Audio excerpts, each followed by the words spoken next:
મહીસાગર ખાતે નદી બે કાંઠે વહેતી થઈ છે। વરસાદ વરસી રહ્યો છે મન મૂકીને રાજ્યભરમાં, ત્યારે વિગતો મળી રહી છે મહીસાગર ખાતેથી નદી બે કાંઠે વહેશે।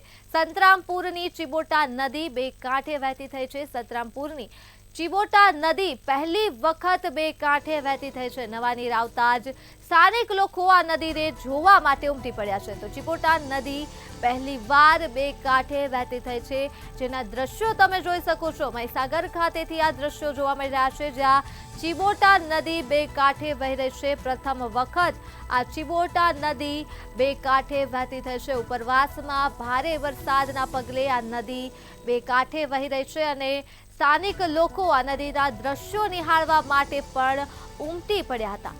મહીસાગરથી આ દ્રશ્યો જોવા મળી રહ્યા છે, જ્યાં નદી બે કાંઠે વહી રહી છે। મહીસાગરના સંતરામપુરની ચિબોટા નદી બે કાંઠે વહી રહી છે અને પહેલી વખત આ નદી બે કાંઠે વહી રહી છે, ત્યારે સ્થાનિક લોકો પણ આ દ્રશ્યો જોવા માટે ઉમટી પડ્યા હતા। ચિબોટા નદીમાં નવા નીરની આવક થઈ છે, જેના કારણે આ નદી બે કાંઠે વહી રહી છે અને જેના નયનરમ્ય આ દ્રશ્યો જોઈ શકો છો, જેના દ્રશ્યો જોવા માટે મહીસાગર ખાતે સ્થાનિકો પણ ઉમટી પડ્યા હતા। તો ચિબોટા નદી પહેલી વખત બે કાંઠે વહી રહી છે।